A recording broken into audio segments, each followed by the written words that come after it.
Good afternoon student. आज के video में हम लोग डिस्कस करेंगे electric field due to an infinitely long straight charged wire. ठीक है, कि किसी long infinitely long straight charge wire में हम फाइंड करेंगे इलेक्ट्रिक फील्ड। ठीक है स्टूडेंट्स, ओके। तो हमने क्या किया है बेटा, एक इनफाइनिटली लेंथ की हमने एक चार्ज वायर लिया है। ठीक है, अब क्योंकि इसकी लेंथ इनफाइनिट है, ठीक है, तो हम पूरी इनफाइनिट तो लेंगे नहीं, कि इनफाइनिट की वैल्यू तो बहुत ज़्यादा होती है, तो हमने कुछ कंसीडरेबल इतनी कंसीडर कर ली एक वायर, ठीक है, जो कि पॉजिटिवली चार्ज है। ठीक है ना। अब इसमें हमको कैलकुलेट क्या करना है, इलेक्ट्रिक फील्ड। ठीक है, तो बेटा अब इसमें इलेक्ट्रिक फील्ड कैलकुलेट करने के लिए हम क्या करेंगे, एक गॉसियन सरफेस ड्रॉ करेंगे। गॉसियन सरफेस क्या होता है, एक तरीके की ये इमेजिनरी सरफेस होती है, ठीक है, जिसका यूज़ होता है इलेक्ट्रिक फील्ड कैलकुलेट करने के लिए। ठीक है, तो हमने क्या किया, इस वायर के अराउंड ये एक एल लेंथ की एक Gaussian surface Gaussian surface draw की, जो कि एक सिलेंड्रिकल शेप की है। ठीक है, याद रखना, ये गॉसियन सरफेस किस तरीके की, एक सिलेंड्रिकल शेप की है, जो कि एक चार्ज वायर के अराउंड है। ठीक है, अब इस सरफेस का यूज़ होता है इलेक्ट्रिक फील्ड कैलकुलेट करने के लिए। ठीक है, अब हमने क्या कंसीडर किया, इसमें 3 सरफेस S1, S2 और S3। ठीक है, ये जो सरफेस हैं आपके कैसे हैं, प्लेन सरफेस। प्लेन सरफेस का मतलब वो हुआ, जैसे ये हमने क्या लिया, एक वायर ले लिए, जैसे मार्कर होता है, आपने मार्कर देखा होगा, मार्कर के इधर प्लेन होता है और आगे का जो कैप होता है वो भी प्लेन होता है। ठीक है, तो बीच का ये जो होता है वो कर्व्ड होता है, जैसे ढोलक, आप लोग ढोलक जानते हैं, ढोलक में जो बजाने वाले पार्ट होते हैं वो तो आपके प्लेन होते हैं, लेकिन बीच का जो कर्व्ड पार्ट होता है, जो वुडन पार्ट होता है, वो कैसा होता है, कर्व्ड होता है। तो कुछ इसी तरीके का शेप ये है कि इसमें S1 और S2 जो हैं वो कैसे प्लेन है। ठीक है, और ये जो आपको दिख रहा है ये आपका कर्व्ड पार्ट है। ठीक है, समझ में आया। अब हमने क्या किया, इन तीनों ही सरफेस में मीन्स S1, S2 और S3 में स्मॉल पार्ट ds ले लिए।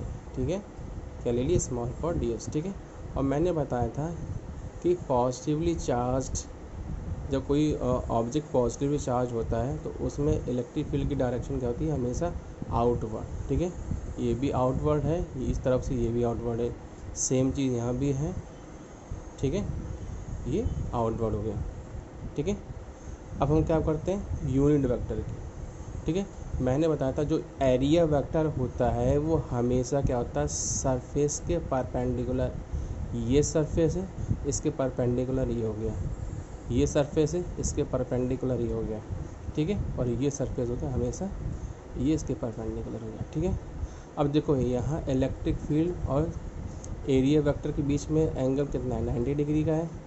सेम चीज़ यहाँ भी 90 डिग्री का है, लेकिन यहाँ पर जो एरिया वेक्टर है और इलेक्ट्रिक फील्ड है, इन दोनों के बीच इनकी जो डायरेक्शन सेम है। जब डायरेक्शन सेम होती है तो मैंने आपको प्रीवियस वीडियो में बताया है कि उनके बीच का एंगल कितना है, 0 डिग्री। ठीक है, तो जैसे मैंने अभी ओरली एक्सप्लेन किया है उसको मैंने रिटन फॉर्म में लिख दिया है। हमने क्या किया, एक इनफाइनटली लॉन्ग वायर लिया। ठीक है, जिसकी लीनियर चार्ज डेंसिटी क्या होती है, लैम्डा। ठीक है, इसमें चार्ज कैसा है, यूनिफॉर्मली डिस्ट्रीब्यूट है, और डिस्ट्रीब्यूट की वजह से इसमें डेंसिटी भी होगी चार्ज की, वो डेंसिटी कैसी है, लैम्डा। मैंने आपको पीछे जब कंटिन्यूस चार्ज डिस्ट्रीब्यूशन बताया था तो उसमें मैंने आपको 3 तरीके की डेंसिटी बताई थी। लीनियर चार्ज जो कि एक वायर में होती है, ठीक है, एरिया सरफेस चार्ज डेंसिटी जो किसी सरफेस में होती है, जैसे तुम्हारा स्क्वायर हो गया या रेक्टेंगल हो गया। इसी तरीके से मैंने एक और बताई थी वॉल्यूम चार्ज डेंसिटी। ठीक है, लीनियर चार्ज डेंसिटी को लैम्डा से रिप्रेजेंट करते हैं। ठीक है, तो यहाँ भी जो यूनिफॉर्मली डिस्ट्रीब्यूट चार्ज है उसकी लीनियर चार्ज डेंसिटी लैम्डा हो गई। ठीक है, अब इसमें क्या करना है, हमें इलेक्ट्रिक फील्ड कैलकुलेट करना है आर डिस्टेंस पर। यहाँ ये तो लेंथ होगी वायर की, और यहाँ से गॉसियन सरफेस की डिस्टेंस कितनी है, आर। ठीक है, वायर से गॉसियन सरफेस की डिस्टेंस क्या है, आर, दोनों तरफ। ठीक है, मैंने केवल एक तरफ से किया है। ठीक है, अब हमने क्या किया, इस गॉसियन सरफेस की लेंथ कितनी है, एल। ठीक है, और इसके 3 सरफेस ले लिए, S1, S2, S3, जिसमें S1 और S2 क्या है, आपके प्लेन सरफेस है, और S3 क्या है, आपका कर्व्ड सरफेस है। ठीक है स्टूडेंट, इसमें जो मेन चीज़ गेम है वो केवल आपका डायग्राम का है। ठीक है, मैं इसी पर्टिकुलर टॉपिक की बात नहीं कर रहा, इस पूरे फिजिक्स की बात कर रहा हूँ। इस फिजिक्स में जो कुछ भी जितना भी तुम्हारा जो भी तुम्हारा डेरिवेशन वाला पोर्शन, उस डेरिवेशन पोर्शन में मेन आपका जो गेम होता है वो केवल आपके फिगर का होता है। अगर आपके दिमाग में फिगर अच्छी तरीके से सेट है तो स्टूडेंट्स मैं आपको विश्वास दिलाता हूँ कि आपसे कोई भी डेरिवेशन अनकम्प्लीट नहीं होगा। पूरा का पूरा डेरिवेशन आपकी फिंगर टिप्स पर होगा। ठीक है, तो ये हो गया स्टूडेंट्स।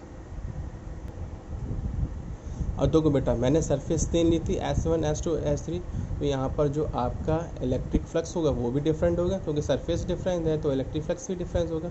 वो हमने कंसीडर कर लिया ∅1 ∅2 ∅3। ठीक है, और इलेक्ट्रिक फ्लक्स का फार्मूला आपने पीछे स्टडी किया था, क्या होता है, phi equal to integral close integral of EDS होता है।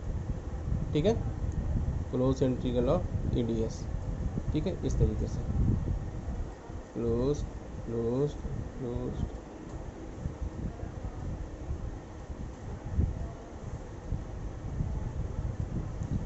ठीक है, अब ये तुम्हारा क्या डॉट प्रोडक्ट है, डॉट प्रोडक्ट को हम ब्रेक करते हैं तो EDS cos थीटा होता है। ठीक है, ∅1 के केस में, ठीक है, ∅1 मीन्स सरफेस 1 में जो एंगल था वो कितना था, यू कैन चेक।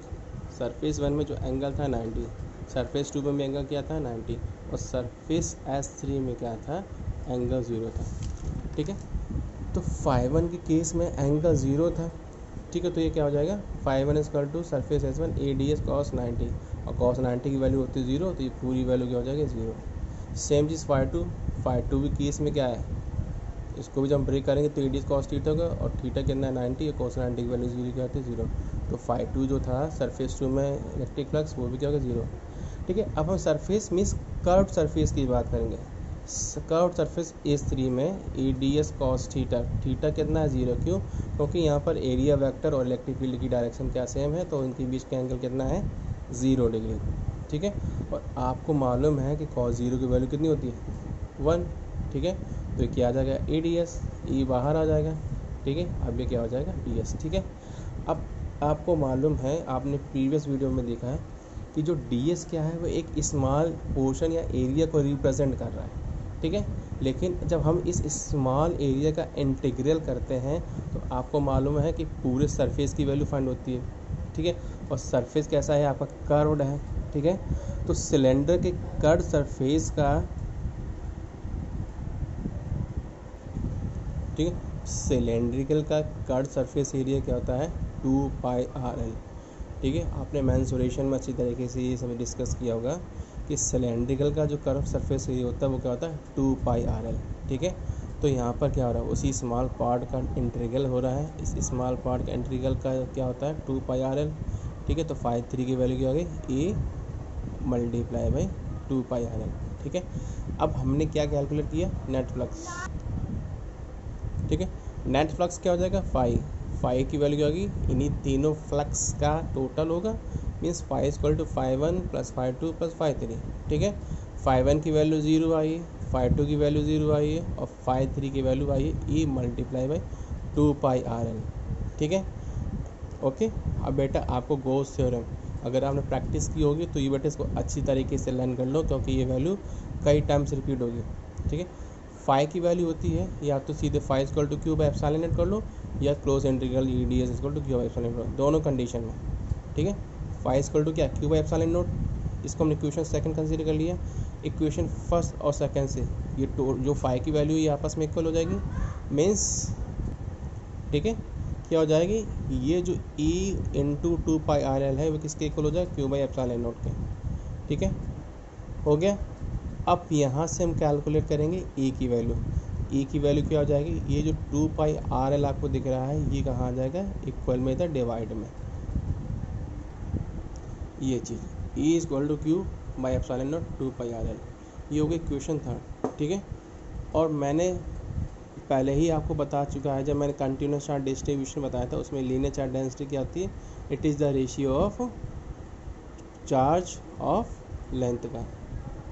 ठीक है, यहाँ से अगर हम Q की वैल्यू निकालेंगे तो क्या हो जाएगा, लैम्डा इंटू L। अब इस Q की वैल्यू क्या कर देंगे, इक्वेशन थर्ड में पुट कर देंगे यहाँ पर। ठीक है, तो क्या हो जाएगा लैम्डा इंटू एल, डिवाइड में क्या था epsilon naught multiply 2 pi r l, l से एल कैंसिल हो गया, क्या बचा ई की वैल्यू क्या आई lambda upon 2 pi r epsilon naught. ठीक है, तो ये क्या निकल आई बेटा, ये निकल आई किसी भी infinitely long charge state charge wire में इलेक्ट्रिक फील्ड की वैल्यू। ठीक है ना, आ गया बेटा समझ में। इसमें मैंने गॉसियन सरफेस बता दिया।